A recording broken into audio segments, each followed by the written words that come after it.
Je ne vous le cache pas, je suis toujours très angoissé par cette histoire de réforme des retraites.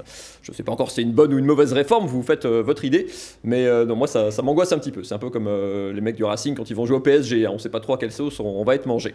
Du coup, je suis inquiet, moi, déjà, à peine 30 ans. Hein. Alors, il paraît qu'avec l'âge, ça s'aggrave. Hein. Autant vous dire que Lionel, lui, il dort quasiment plus du tout. Mais il paraît qu'il faut anticiper dans la vie. Hein. C'est la marque des winners, c'est le président qui l'a dit. Il faut prévenir, il faut anticiper. Donc, j'ai décidé de me prendre en main. Du calme, Robert, hein, c'est juste une image. Mais pour ma future retraite, pour dans 20 ans, dans 25 ans, dans 30 ans, on ne sait pas encore. Et donc, j'ai pris des conseils, justement, à droite, à gauche, pour savoir comment me préparer. Alors, à droite, j'ai pris l'avis de Patrick Balkany, hein, un vieux copain. Lui, il a fait un choix original hein, en choisissant de passer sa retraite en prison. Alors il y a des avantages, hein, c'est vrai, on est logé, nourri, blanchi, et puis au moins dans sa cellule, il n'a pas sa femme sur le dos toute la journée. Alors, oula, attention, alerte MeToo, temps mort, pause, ce n'est pas du tout une blague sexiste, hein, j'aurais pu faire exactement la même si c'est Isabelle Balkany qui était en prison, j'aurais pu dire, au moins elle n'a pas son mari sur le dos toute la journée. D'ailleurs, ça tombe drôlement bien, elle est justement, elle aussi, condamnée à une peine de prison.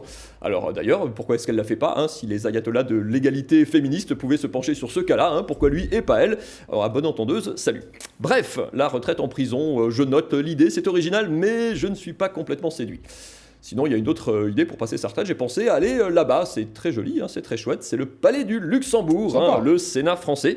Un retraité n'y serait pas perdu, hein, puisque la moitié des députés français, plus de la moitié des sénateurs français, a plus de 61 ans. Alors le problème c'est que pour rentrer, il faut être élu, et élu par qui? Par d'autres élus. Alors je suis un peu mal barré, ça va être compliqué. Du coup, je cherche des nouvelles pistes, hein, alors pour changer d'air, et puis peut-être pour gagner en pouvoir d'achat.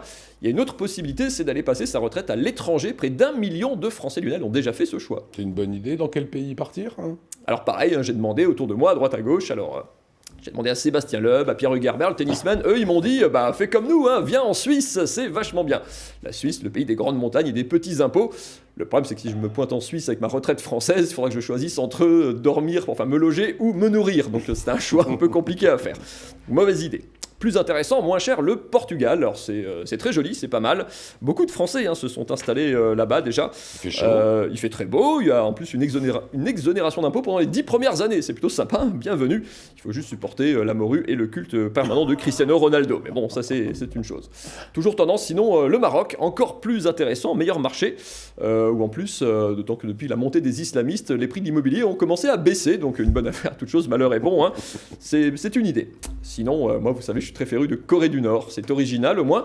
C'est très joli pays. Hein. Regardez, il y a des paysages magnifiques. Il faut aimer aussi les monuments, la gloire du parti et du grand leader Kim Jong-un. Hein. Évidemment, bon, c'est un style, il faut aimer. J'ai cherché des infos sur comment passer sa retraite en Corée du Nord. J'ai même tapé ça sur Internet. J'ai trouvé aucune réponse. Il y a des réponses pour la Corée du Nord. Je pense d'ailleurs être du coup la première personne sur cette planète à avoir tapé « passer sa retraite en Corée du Nord ». Même Google n'avait jamais vu ça. Il fallait y penser. Sinon, un autre vieux copain, Anakin Skywalker, m'a parlé d'une planète. Lui, il aime bien. Alors, il y a beaucoup de sable. Bien sûr, Tatooine, c'est pas mal. Il y a du sable, ça fait plage, il y a du soleil. Il y a même 2 soleils. Hein, pourquoi pas. Le seul problème, c'est que c'est un peu loin. C'est quand même sur la bordure extérieure. Et à propos de bordure extérieure, et pour finir, j'ai pensé à une dernière idée, une destination plutôt exotique pour passer ma retraite. En tout cas, la plus dépaysante. Hein, alors c'est un peu roots, peut-être, il faut aimer l'aventure et la vie un petit peu sauvage. Pourquoi ne pas aller passer sa retraite en Lorraine? Gros avantage, c'est pas trop loin. Et surtout, ça vous prépare très bien pour l'étape suivante, qui est la mort, généralement. Hein. Il paraît même que parfois, c'est pire que la mort. Mais bon, c'est pas grave, il faut aller pour voir. Voilà, Pascal Becca, vous venez de rencontrer les humeurs de Mathieu Chamillard. Surtout que je suis lorrain, donc j'apprécie particulièrement. Bon, j'ai aussi une partie de la famille qui est de Corée du Nord. Restez avec nous. C'est pour parler.